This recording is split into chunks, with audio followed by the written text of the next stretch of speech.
First, I would like to thank Executive Constantine and the other leaders on this call and in our communities for their commitment to equity and racial justice. At Metro, we believe that mobility is a human right, and this belief guides our vision to make transit safe, accessible, and affordable for everyone.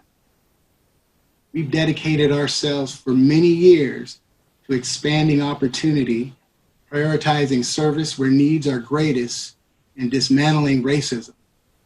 However, like many, we realized this year that we are not doing enough.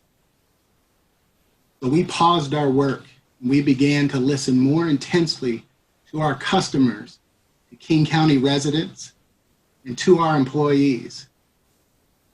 We are redoubling our efforts to becoming an anti-racist organization. I'd like to share just a few of the initiatives underway at Metro to advance equity and social justice, all guided by close engagement with community partners. But first, I want to thank all of my Metro colleagues, especially our frontline workers, including operators, mechanics, custodial staff, first liners, chiefs, superintendents, and so many more who continue to show up and reach higher to provide incredible service. Amid a pandemic, they keep us moving and they're keeping us safe. 2 weeks ago, the executive and I unveiled the transparent safety partitions between passengers and the driver that are being installed on all Metro buses. This innovation, designed by Metro, will allow us to safely resume fare collection potentially as early as the targeted date of October 1st. And while safety is always critical and important in its own right now, it's essential to equity too. Because we know that a disproportionate amount of the people who still use our system daily have lower incomes, and many are people of color. While fares will return, we are suspending fare enforcement until the end of this year. And it is absolutely the right thing to do amid the many challenges facing our customers.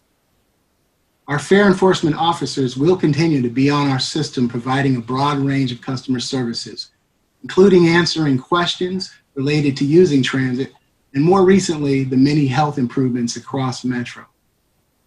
At the request of the executive and community, Metro is committed to re-examining its security, fare enforcement, and law enforcement partnerships.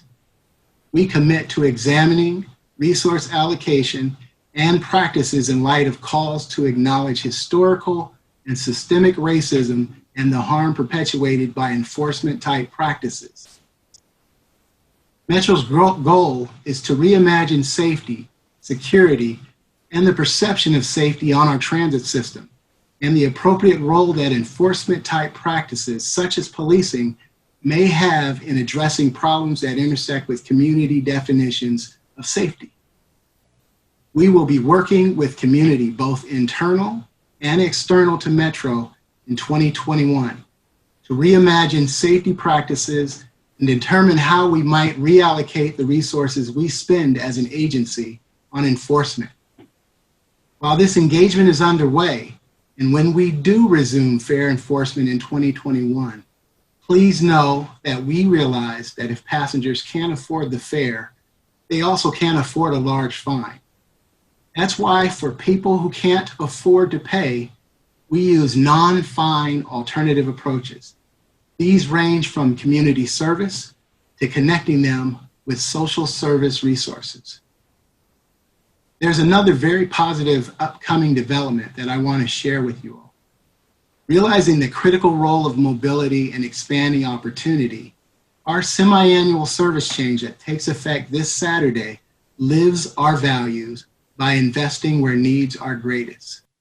This includes adding more service to South King County and creating a single route that will serve Renton to Kent to Auburn.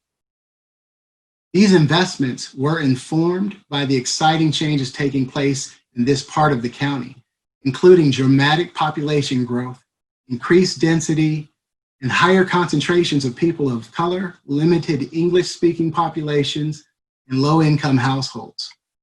We co-designed these service improvements with community, including a mobility board that reflected priority populations and reflected their lived experience getting around South King County. Again, I am recommitting myself and our entire Metro organization to walking the walk and dismantling racism and championing social justice.